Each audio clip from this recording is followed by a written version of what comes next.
Thank you for plugging into this Family Life News podcast, streaming issues-driven, family-focused news.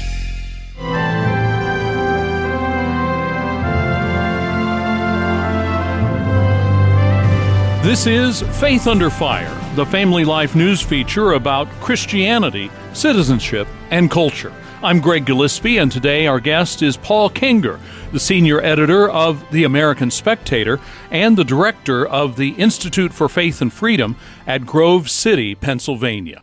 Public discourse is so hard to come by these days, whether we're talking politics, cultural issues, personal stories, theology, it doesn't matter. We're having a very hard time speaking to, listening for, and respecting each other.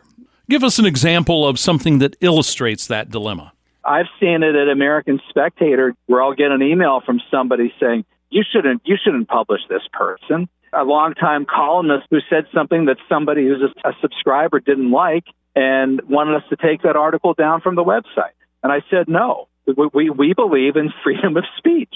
Did this guy call somebody an egghead? Yeah, but we've been calling people eggheads in American Spectator since 1967. And that's just the way it is. I've been called an egghead. And when I've been called an egghead, I've usually laughed when I've been called an egghead. Lighten up. If you want the battle for ideas, then let the battle for ideas commence. This fake, we believe in diversity and tolerance. No, you want diversity and tolerance? Let's see real diversity and tolerance.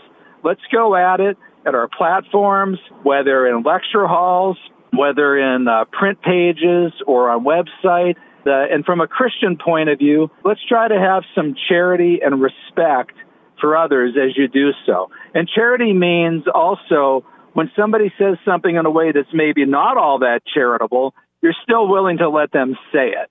And then let people dialogue and genuinely respond. That's what I'm all about anyway. It seems to me like there used to be the proverbial bell curve. There were a lot of people in the middle and then a small fringe on the left and small fringe on the right.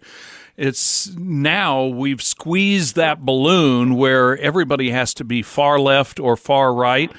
Is there any middle ground? Are there not fair-minded Democrats and Republicans who will listen to the other side?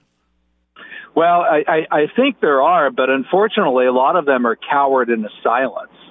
And it really bothers me when I'll get an email from somebody who will say, look, I'm glad you're standing up for this person. It's not right that they were canceled. And I'll say, well, thank you. You should stand up for him, too. Well, I don't really want to. I mean, I don't want to get called a bigot on Twitter. And well, if you don't stand up for them, then the people attacking them, they're eventually going to come for you.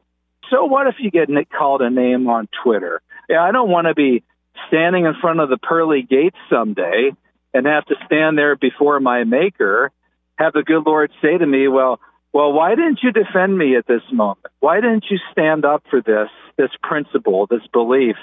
And I don't want to have to stand there and say, well, I'm sorry, but, I didn't want to be called a hater on Twitter.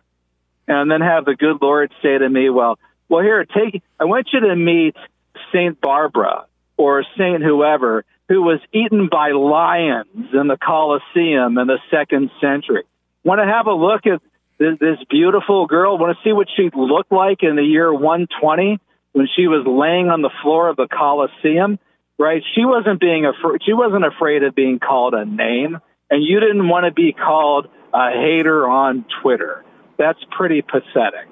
So I would tell people, in those words that are throughout the New Testament, be not afraid. Stand for principles. Stand for truth. And stand for your friends and fellow Christians when they're under attack in the public square. Have some fortitude. Have some courage.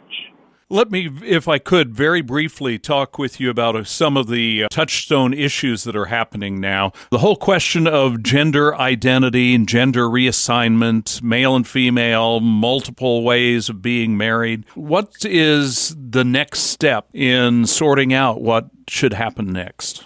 Well, it's a good question, and this is really, all of those things are the next step, natural evolution, progression of secular progressivism, which says that there are no moral absolutes. We are not governed by biblical law and natural law. Once you start down the road of that principle, you can redefine a life in the womb as not a life. You could call it whatever you want. You could redefine marriage, which for 2,000 years has been understood as an institution between a man and a woman, between one man and one woman. Jesus said they will leave their parents, they will become one flesh. Once you've rendered unto yourself the right of the state and the individual to come up with its own definition of marriage, then the floodgates are open. And above all, and we're really seeing this right now in America and Western culture, once you've broken away from the idea that male, female, he created them, that you could come up with your own gender identity, there's no limit to that. Dr. Paul Kengor is the director of the Institute for Faith and Freedom at Grove City College in Pennsylvania. This is Faith Under Fire. I'm Greg Gillespie. Family Life News.